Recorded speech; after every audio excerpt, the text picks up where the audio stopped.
And this is Pound for Pound Boxing. The voice of a new generation. Where we pull back, no punches. Mailbag edition. And what we're going to talk about today is just questions that's been sent to our emails at Yahoo, P4P mail at yahoo.com, our email at YouTube, and comments that have been left on our pages. We thank you guys for all the love and for giving us these questions. Continue doing it, and here goes the show. The first one comes from Rami1206, and he wants to know, can I elaborate a little on why Berto wasn't impressive, and what is the percentage of our fight predictions being correct so far?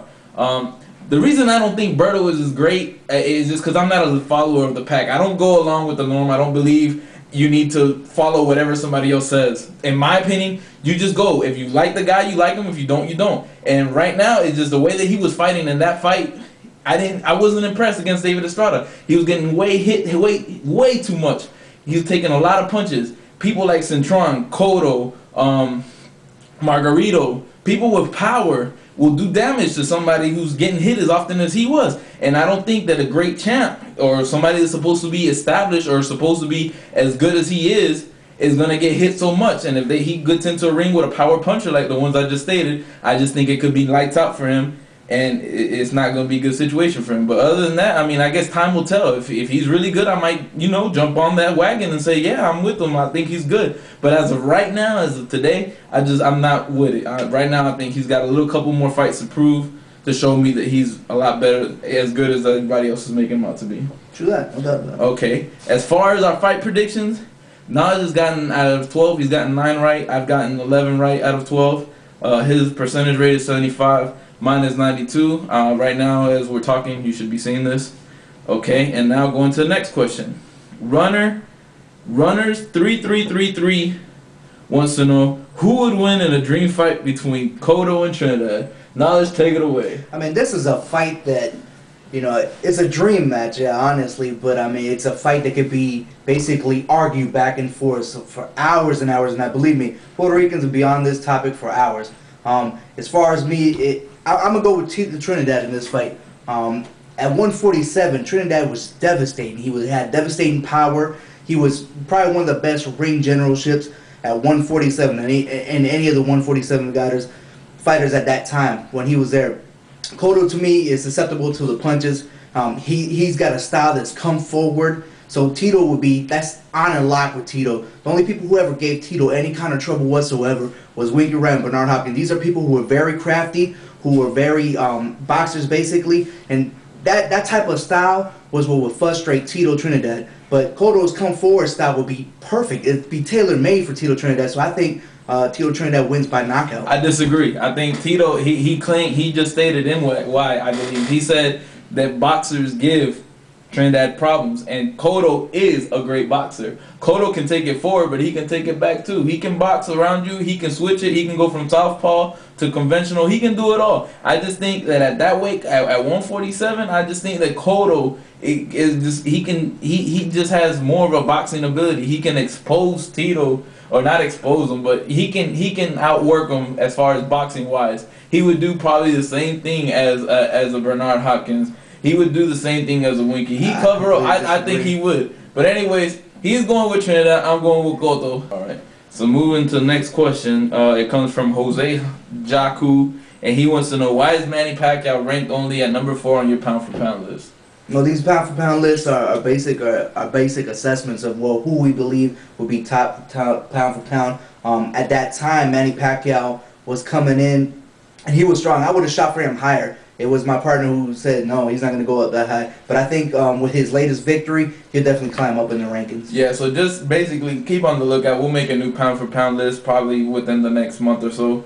It should be out there. He's going to be higher on the list, obviously, with his win over Barrera. So just stay on the lookout for that, and you'll see what we have then. Now, Hasadine S. wants to know, what do you guys think about the heavyweight division? I'm going to tell you exactly what I think about the heavyweight division. Most people will say the heavyweight division is looking ugly right now.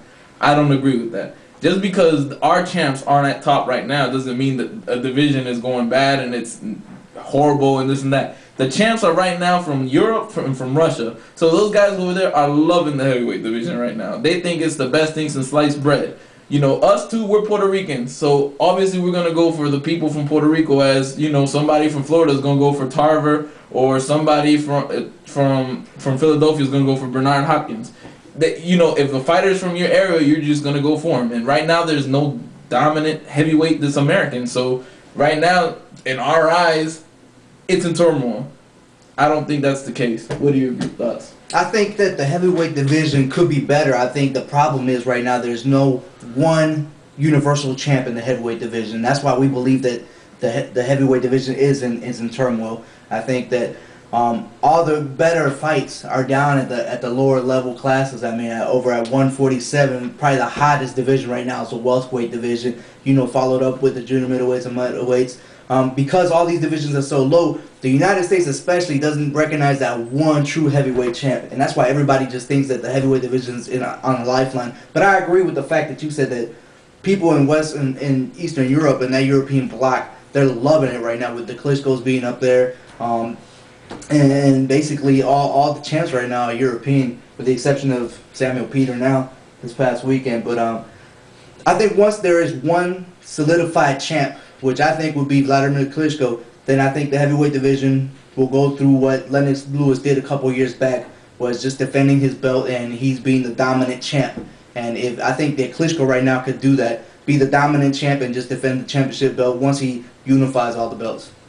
The next question is from Adam from the UK, and his statement is, your assessment of who is the champ in each of these weight classes by how many belts they have is wrong. If that were the case, Kessler would be the undisputed champ at 168 and not Calzaghe.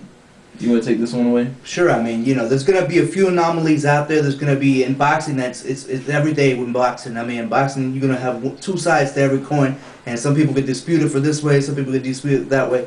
But let's be honest, these two guys are going to fight coming up here in November, and they're going to get in line with what we said, with our objective, and that is, once they unify the division, there's going to be one recognized champion, and there you go.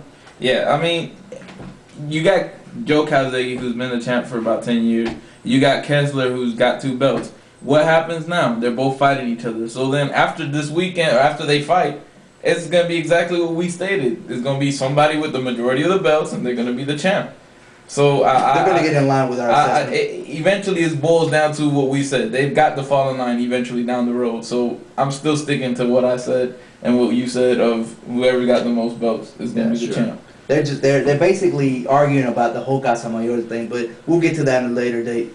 Okay, now Y2 Local has 2 comments that he made, and pretty much what he's saying is that we were the first 2 in predicting outcomes, and the first one being Knowledge got right the whole WBO committee stating that, you know, Holt was wrong.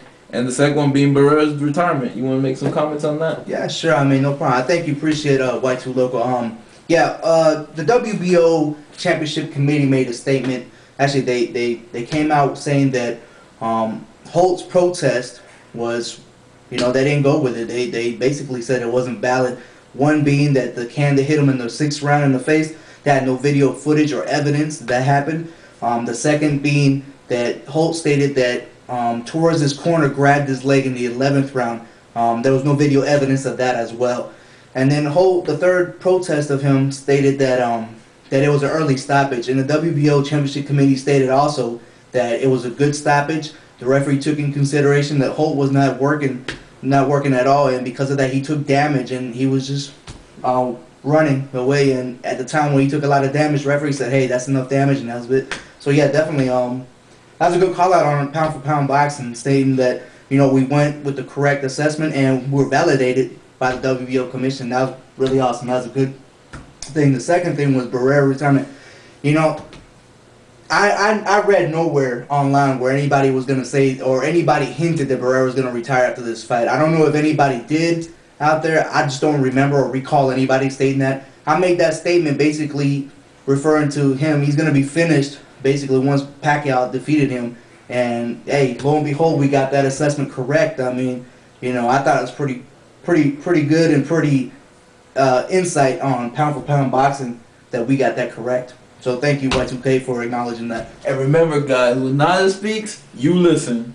So that ends our show this week. Thank you guys for all the comments, for all the subscriptions. If you haven't subscribed, right there, that orange button that says subscribe. Click it.